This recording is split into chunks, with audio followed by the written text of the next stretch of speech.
종목들도 볼만한 게 여전히 많습니다. 비록 어제 트럼프 대통령이 다시 우리의 또 기운을 빠지게 하는 그런 뉴스들을 또 내보냈지만 오늘 시장에서는 여전히 볼만한 것도 많이 있고요. 여전히 주도주가 좀 명확히 보여주는 시장이라 저는 사실 요즘 좀 말씀하고 드리는 게 정답지를 좀 보여주는 시장이다. 정답지를 까놓고 오픈북으로 보는 시장이기 때문에 너무 어렵게 볼 생각은 하지 말자, 이 생각을 계속 말씀드리고 있습니다. 사실 제 방송을 얼만큼 꾸준히 보시는지 모르시겠지만 사실 뭐 큰 틀에서 바뀐 게 하나도 없거든요. 그래서 사실 요즘에 조금 머니톡에 조금 자주 출연하면서 맨날 어떤 말을 해야 될지 고민이 많습니다. 큰 틀에서 뭐 사실 특별한 건 없고 그나마 다행히 트럼프 대통령이 계속 방송 거리를 만들어줘가지고 다행인데 만약에 없었다라고 하면 계속적으로 그냥 같은 얘기만 계속 하지 않았을까 그 생각이 좀 들고 있습니다. 일단은 내용 좀 살펴보기 전에 기본적인 지표들 조금 살펴보고 가겠습니다. 지난주에 의미 있게 환율이 많이 내려왔습니다. 1,500원을 금방 넘어갈 것 같았는데 1,418원까지 내려왔고요. 곧 1,300원까지 깨질 것 같기도 합니다. 1,300원대 될 것 같기도 하죠. 지금 달러 인덱스가 굉장히 빠르게 내려오고 있기 때문에 이런 부분들이 우리나라 신흥국, 특히 신흥국 증시에 좀 좋지 않을까. 지난주에 사실 우리나라 환율이 생각보다 약했거든요. 그러니까 생각보다 강세폭이 좀 약했는데 중국 위안화에 좀 연동된 게 아닌가 그랬지만 다행히도 달러는 원달러 환율은 좀 많이 내려온 상황입니다. 이게 뭘 의미하냐면 외국인들이 왜 안 들어올까? 외국인들이 높은 환율에 지금 사가지고 기다리면 주식 올라갔을 경우에 좋은 거 아니야? 환차익이 날 수 있으니까 그렇게 생각을 할 수 있었지만 확인하고 들어온다고 말씀을 드렸거든요. 그럼 이 정도 수준이면 이제 확인되지 않았을까? 이 정도 레벨 때면 좀 생각이 드는 거죠. 지금의 금리 변동성, 국채 수익률 변동성은 역대에 거의 없었던 변동성입니다. 지난번에도 한번 보여드렸던 요 차트를 한번 더 보여드리면 요게 이제 미국 30년 우리나라에 상장된 ETF입니다. 미국 30년 국채. 대부분 국채의 변동성은 장대 양봉보다는 거의 점으로 찍히는 양상이에요. 약간 변동성이 굉장히 채권이기 때문에 굉장히 낮죠. 근데 최근 며칠간의 수익률 변동성을 보면 이것보다 좀 더 내려와 있는데 이들을 보면 한번 봐볼까요? 김김에 네. 라이스 미국 30년 국채 ETF. 네, 보시면 아시겠지만 엄청난 변동성을 보여주고는 있습니다. 이렇게. 그래서 거의 점으로 찍혀야 정상인데 지금 일반 주식들 움직이는 것처럼 길게 나오잖아요. 그러니까 지금은 역대급으로 없었던 시장이다. 더 길게 늘려도 마찬가지입니다. 지금 채권 시장 자체가 엄청난 변동성이기 때문에 아마 외국인들, 미국의 헤지펀드들 많이 위험하다라는 뉴스들 많이 보셨을 건데 지금 사실 그런 상황입니다. 역대급으로 우리가 어려운 시장에 살고 있다. 그 이유는 다 트럼프 때문이다로 저는 일단은 말씀드리고 싶습니다. 트럼프 자서전에 그런 얘기가 있다고 합니다. 트럼프 자서전에 나는 예측이 불가능한 사람이 되고 싶다라는 말을 했다고 해요. 그래서 이제 상대방을 이제 협상을 잘하기 위해서라고 하겠죠. 지금 사실 그 부분이 뭐 개인이 뭐 거래하고 사업하는데 그럴 수 있지만 지금 글로벌을 상대로 이러고 있다 보니까 전 세계의 많은 투자자부터 시작해서 이해관계자들 뭐 우리는 사실 주식을 보기 때문에 투자자들 입장에서 보지만 실제로 사업을 운영하는 사람들 입장에서는 굉장히 좀 어려운 상황에 또는 소비자들도 마찬가지죠. 대부분의 전 세계 글로벌 사람들이 모두 다 지금 혼란을 겪고 있는 상황입니다. 이런 부분들이 빨리 안정이 돼야 되는데 다행인 거는 이제 조금은 안정화되어 가고 있죠. 계속 양측이 선연이 되어 가고 있고 이번에 채권 금리가 급격하게 높아지다 보니까 바로 일단은 유예하는 조치들도 나왔었고 트럼프의 약점이 어느 정도 잡힌 것 같죠. 트럼프 약점이라기보다 현재 지금 미국 행정부의 약점이 잡혔을 수도 있습니다. 그렇기 때문에 이런 부분들이 시장에서는 한번 시행착오를 겪었고 다음번에도 또 이쪽을 또 건드릴 확률이 매우 높기 때문에 일단 지금은 우리 하는 대로 그냥 계속 쭉 좋은 종목들 가지고 하면 좀 될 것 같고요. 환율이 이만큼 내려왔고요. 그리고 빅스 한번 보겠습니다. 빅스도 보시면 지금 다시 많이 내려왔습니다. 지난번에 60까지 올라갔었죠. 지금이 과연 코로나나 과거의 금융기계와 비슷한 정도의 금융 어떤 상태인가라는 걸 봤을 때 그 정도 급은 아니었고 이제 고점을 이제 찍고 결국은 단발적으로 찍고 이제 내려온 상태입니다. 여전히 높아요. 일단은 빅스 자체가 동행지표입니다. 동행지표이기 때문에 미국 주가 지수가 빠져야 빅스도 같이 빠집니다. 다만 우리가 빅스를 활용하는 거는 이 정도로 급등했으면 이제 주가도 반등이 나올 수 있지 않을까라는 걸 이제 역으로 추측해 볼 수 있다라는 거긴 합니다.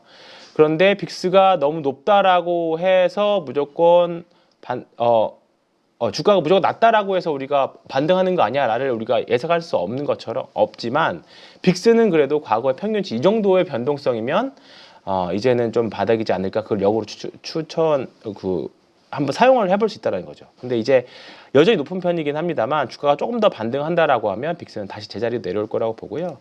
그래서 이거를 우리 보완하기 위해서 VVIX 본다라고 말씀드렸었잖아요. VVIX는 좀 많이 내려왔습니다. 다행히. 여전히 높은 편이긴 합니다만 여전히 이제 좀 140 이하로는 내려와야 됩니다. 그래야 안정적이긴 한데 아직까지는 높은 변동성을 좀 가지고 있다. 하지만 이제는 조금은 안정되지 않을까 그 생각이 좀 들고요.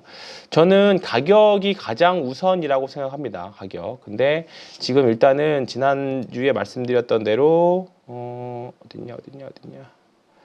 네, 팔로우 스루 데이, 레어 팔로우 스루 데이라는 표현을 썼는데요.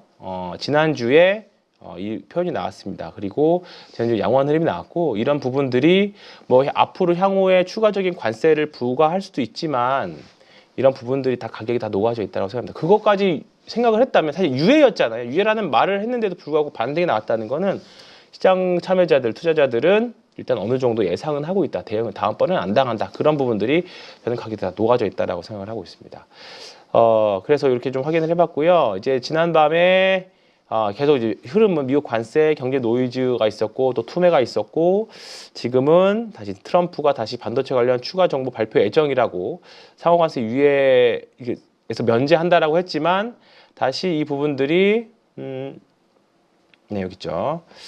면제를 발표했습니다. 하지만 이거 가짜 뉴스다 해서 이거 좀 약간 말이 좀 어렵게 표현을 했습니다.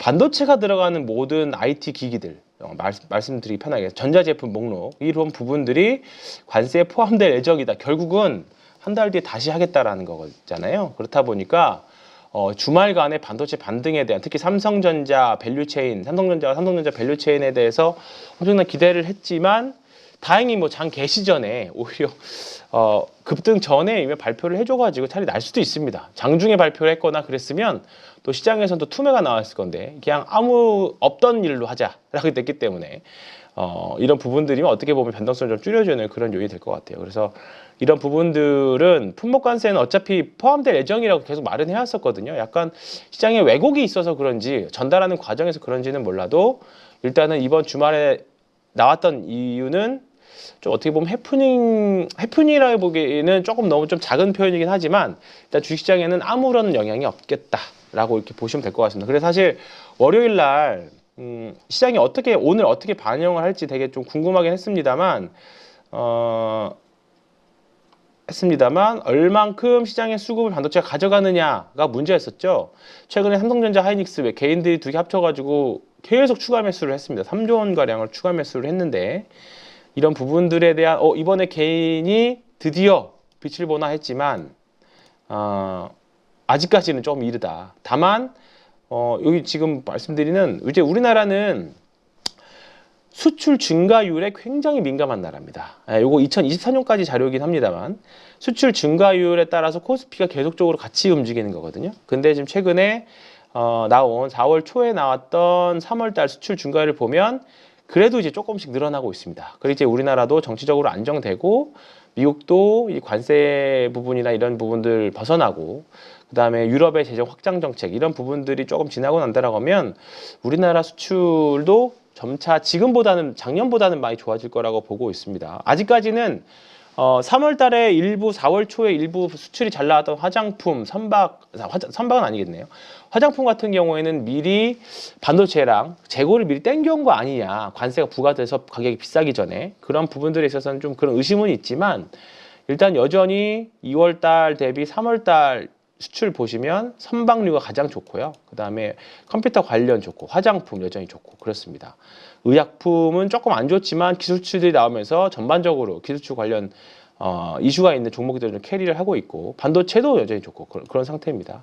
그에 비해서 지금 계속적으로 별로 안 좋게 보고 있는 석유화학, 철강 이런 부분들, 관세도 부과되고 중국이나 중동의 경쟁이 있는 이런 쪽은, 그다음에 2차 전지도 마찬가지고 여전히 썩 좋지 않은 모습도 이어져 가고 있습니다. 그렇기 때문에 사실 우리나라는 수출이 어디가 잘 되고 있는지, 그렇기 때문에 우리가 열흘마다 나오는 수출 증가율 또 수출 데이터 이것에 민감하게 반응을 하잖아요.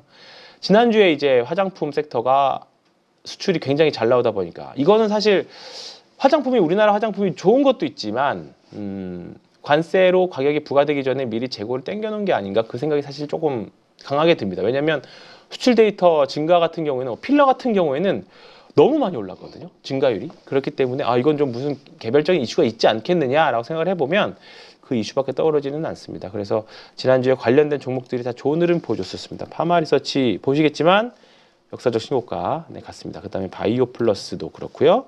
그 다음에 휴젤도 그렇고요. 휴젤도 그렇고요. 다 지금은 신고가 언저리에 있거나 신고가 가고 있는 그런 양상입니다. 그래서 일단은 바이오 화장품 섹터 쪽에서는 계속 이쪽, 결국은 파마리서치겠죠. 지금 대장의 모습은 파마리서치입니다. 빠질 것 같지만 계속 제가 올라갈 때마다 계속적으로 말씀드렸던 종목들, 계속 수출이 증가하고 있으면서 계단식 상승하고 있고, 그 다음에 공매도 시작해도 별로 빠지지 않았고, 시장이 좋아지니까 바로 세게 올라오고 있는, 그냥 이런 종목들을 찾으셔야 되거든요. 그래서 계속 우리가 신고가 종목은 계속 찾아서 보셔야 된다, 그 말씀을 좀 드리고 있습니다. 그래서 반도체 수출 증가, 우리나라 수출 증가가 계속적으로 잘 나오는 섹터, 선박류는 뭐 지난주에도 여전히 좋았고 보시면 좋을 것 같고요. 지금 여기 이제 2025년도 이 부분 보시면 이제 아주 조금 찔끔 좋아지고 있습니다. 다시 찍었다가 다시 올라오고 다시 뭐 내려갈 수도 있습니다만, 최소한 이제 한 바닥을 잡으려고 하는 모습. 과연 분명히 2분기 수출은 안 좋을 겁니다. 2분기 수출은 안 좋을 거예요. 2분기 수출은 관세가 일단은 부과됐기 때문에 수출은 다시 또 내려오거나 그냥 옆으로 기어갈 확률이 매우 높습니다. 그러면 2분기는 우리나라에는 또 대선도 있고요. 여러 가지 개별 테마주 위주로 매매를 할 확률이 매우 높아졌기 때문에 대형주 플레이보다는 저도 공매도가 재개가 되고 나서 외국인들이 일정 부분 들어오길 바랬지만 여전히 관세에 대한 부담이 좀 있는 상태고, 그 다음에 여러 가지 우리나라 정치적인 상황 맞물려서 개별주 너무 대형주보다는 수출 잘 나오는 일부 대형주하고, 그 다음에 개별주들 여전히 정말 진정한 종목장의 시대가 2분기 되지 않을까, 그렇게 생각을 좀 하고 있습니다. 그래서 수출 증가율 잘 보시면 확인해 보시면 될 것 같고요. 수출 개선이 더딜 전망이다, 이런 전망들이 많이 나오고 있습니다. 수출 데이터 말씀드렸고요. 그 다음에 지난주 금요일 날 한번 내용이 나왔던 건데요.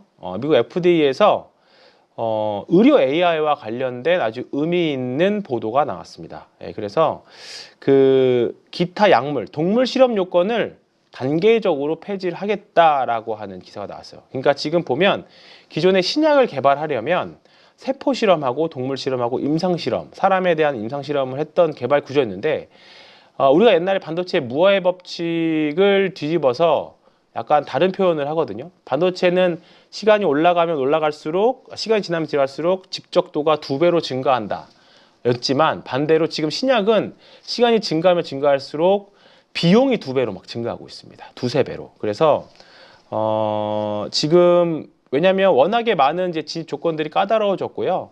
내성도 많이 생기다 보니까 신약 내기가 힘들어졌거든요. 근데 이제 이런 부분들에 대한 해결을 AI가 해주지 않을까라는 것들을 사실 많이 해왔었죠. 그래서 대표적으로 리커전 파마시티컬이라던가 뭐 압사이라던가 여러 가지 의료 AI 기업들, 우리나라에도 몇몇 종목들이 있죠. 이런 종목들이 계속 각광을 받아왔죠. 작년에 좀 시세를 냈다가 최근에 주가 급락하면서 다시 급락을 했거든요. 근데 지난주에 동물 실험 요건을 굉장히 완화한다는 내용이 좀 있었어요. 그렇다 보니까 이제는 AI로 독성을 예측해가지고요, 바로 사람한테 실험을 하겠다.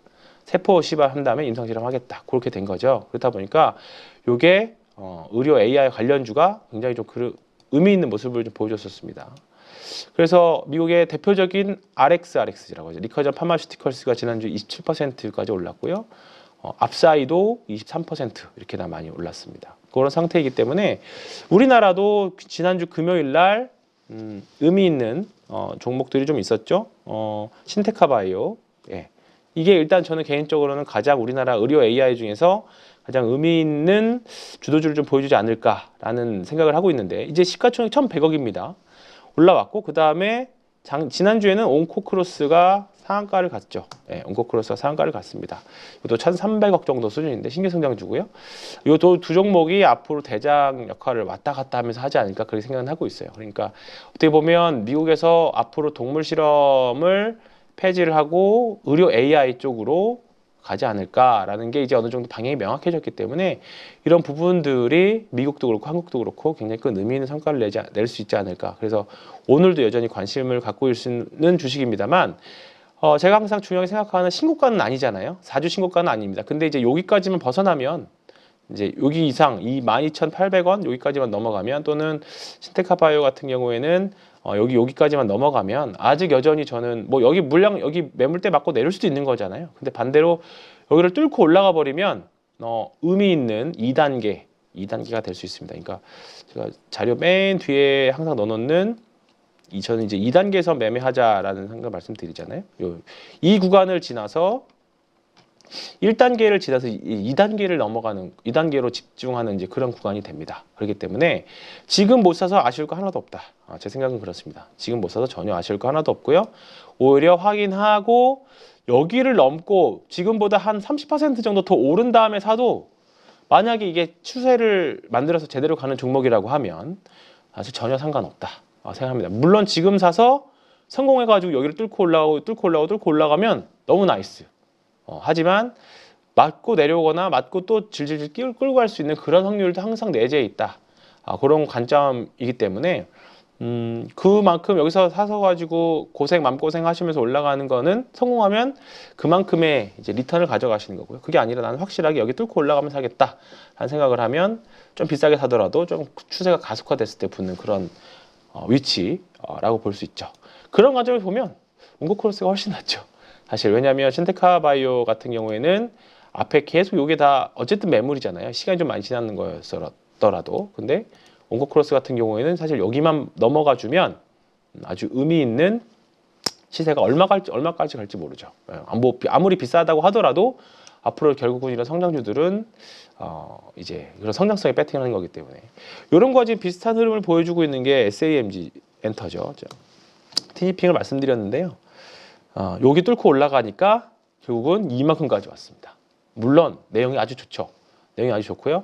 지금도 이거 어떻게 사냐라고 말씀드리지만 저는 지난주에도 개별적으로 제가 운영하고 있는 랩에서 굉장히 많이 더 추가로 매수하고 그런 상황이거든요. 지난번 종가가 5만 원이었습니다. 5만 원이었. 아니 그 상장 직후의 종가가 고가가. 근데 그거 생각하면 아직도 갈 길이 아직 많이 남아 있죠.